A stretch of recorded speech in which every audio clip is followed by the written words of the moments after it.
deux types d'interlocuteurs. Les Jordaniens à qui il pense pouvoir tordre le bras, l'Europe qu'il piétine, la Chine avec qui il a des rapports plus virils, pour employer un terme trumpien, c'est-à-dire je menace la Chine de mesures de droits de douane augmentés. D'abord, des droits de douane beaucoup moins augmentés que pour le Mexique ou le Canada.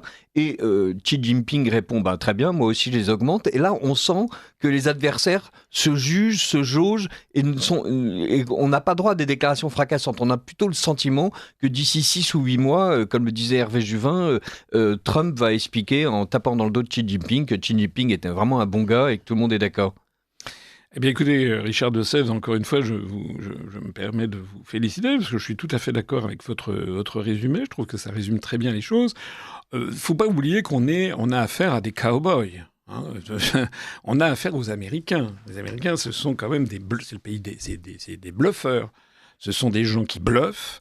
Ce sont des gens, d'ailleurs, le mot bluff, c'est pas un mot français, ni latin. Ce sont des gens qui bluffent, ce sont des gens qui ne connaissent que le rapport de force, ce sont des gens qui ne connaissent aussi que l'argent. Hein, et quand ils proposent, par exemple, d'acheter le Groenland, là, peut-être d'acheter Gaza, etc. Je rappelle, les États-Unis d'Amérique sont le seul pays au monde à s'être développé territorialement par des acquisitions, par de l'argent. Ils ont acheté un pan entier, le tiers des États-Unis continentaux à Napoléon, la Louisiane. Mais la Louisiane, c'était pas seulement l'État de Louisiane actuel, ça remontait jusqu'à aujourd'hui le Dakota du Nord. Donc c'était un pan, tout ce que Cavelier de la Salle et les Français avaient découvert et où ils s'étaient installés, mais très peu nombreux. Les Américains ont acheté ça à Napoléon Ier. Les Américains ont acheté l'Alaska à l'Empire russe, à Alexandre II, si je ne me trompe pas. Les Américains ont acheté les îles Vierges et Porto Rico à l'Espagne. Enfin, c'est quelque chose de très... Et voilà, ça c'est les Américains. Alors face, effectivement, ils ont une parfaite conscience des faibles qu'ils vont écraser. Et ils voient bien que l'Europe c'est devenu... ce sont des colonies minables. Voilà. Et par ailleurs, effectivement, des grands de ce monde. Et les grands de ce monde d'aujourd'hui, ceux que Trump respecte, c'est nominativement la Russie, parce que c'est quand même la première puissance militaire mondiale, ou peut-être à égalité avec les États-Unis, enfin on ne sait pas, en tout cas sur certaines spécialités comme les missiles, antimissiles, ils ont de l'avance, et puis ils ont aussi des missiles hypersoniques que les Américains n'arrivent pas encore à maîtriser. Donc Trump, il respecte la Russie, et puis Trump, il respecte la Chine, même s'il combat le régime chinois, parce que c'est quand même devenu la première économie mondiale en parité de pouvoir d'achat, et que c'est devenu une armée qui est en passe de devenir aussi une des toutes premières armées du monde, peut-être la troisième armée du monde. Et puis il respectera aussi l'Inde, même si l'Inde a un temps de retard, parce qu'il a affaire à des colosses. Voilà. Et donc, vous avez raison, il ne va pas du tout avoir la même politique, mais ça, c'est quelque chose aussi de très américain. Il y avait eu, je ne sais plus si vous vous rappelez, c'était au moment de la guerre en Irak, il y avait eu Condoleezza Rice, qui était la conseillère pour les questions internationales du président George W. Bush, qui avait dit justement un traitement différencié.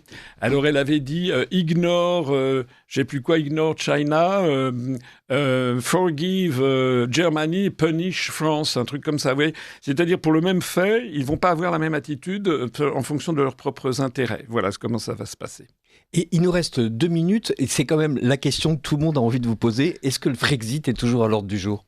Alors, non seulement c'est à l'ordre du jour, mais vous savez, moi maintenant, ce que je pense, c'est que c'est même presque plus la peine que je propose la sortie de l'Union européenne. Ce que nous allons proposer, nous, maintenant, c'est que nous avons les clés pour s'en sortir.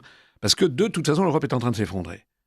Voilà. Donc, c'est plus la question, en fait. C'est toujours la question, parce que je préférerais que la France s'en sorte doucement, calmement, etc., comme le Royaume-Uni l'a fait, mais pas du tout. Le Royaume-Uni, d'ailleurs, n'a pas tout fait, hein, soit dit en passant. Il faudrait en parler longuement, parce que le Brexit a été mené par des gens qui n'en voulaient pas. Hein. Donc, c'est comme s'il y avait demain un référendum sur le Frexit en France, que les Français votaient majoritairement pour le Frexit et que ce soit Macron qui soit chargé de le faire. C'est exactement ce qui s'est passé au Royaume-Uni. Normalement, le Brexit aurait dû être conduit par Nigel Farage.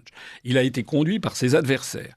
Mais en ce moment, ce qui est en train d'apparaître, tous les jours, on voit des nouvelles plus catastrophiques les unes que les autres. On apprend, vous avez vu, la Commission européenne a sorti un nouveau plan pour redresser la compétitivité, sauf qu'il manque 15 100 milliards d'euros pour financer cette féerie. Enfin, on est dans l'URSS agonisante. Et nous, ce qu'on propose aux Français, c'est nous avons la solution. Et on a d'autant plus la solution que ça fait quand même 18 ans que je dis qu'il faut en sortir. Donc j'ai quand même quelques crédits à faire valoir pour montrer que nous, on sait ce qu'il faut faire.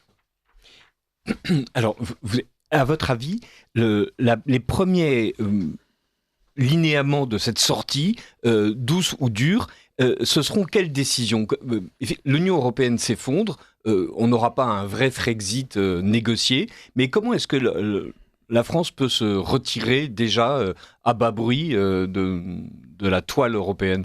Mais vous savez, j'ai envie de citer les Saintes Écritures, nul ne sait le jour ni l'heure.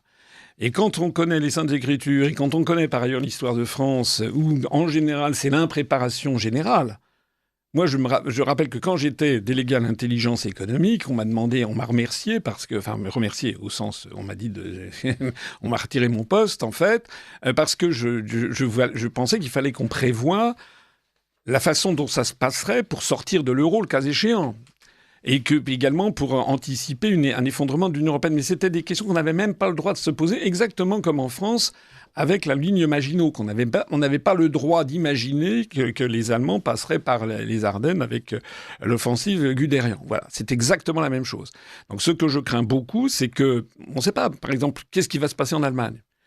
Est-ce que l'Alternative für Deutschland actuellement, ça ne semble pas, mais imaginons que l'Alternative für Deutschland arrive au pouvoir dans quelques jours et qu'ils disent on sort de l'Allemagne de l'Union européenne. Il y a un grand retour à la politique en ce moment. Et ce qui était inimaginable il y a encore... regardez avec Trump. Trump, il a décidé de sortir là cette nuit de la Commission des droits de l'homme de l'ONU. Il a décidé de sortir de l'OMS, etc. Donc on ne sait pas d'où peuvent venir les événements. Ça ne viendra pas forcément de France. Et à ce moment-là, on n'aura plus que nos yeux pour pleurer parce que les Français se diront « Ah ben zut, si on avait écouté Asselineau, ça fait 18 ans qu'on serait sorti de la panade. » Voilà. Merci beaucoup François Asselineau. Voilà, vous êtes président de l'UPR et vous portez toujours une parole de vérité. Merci mille fois. Merci de m'avoir invité.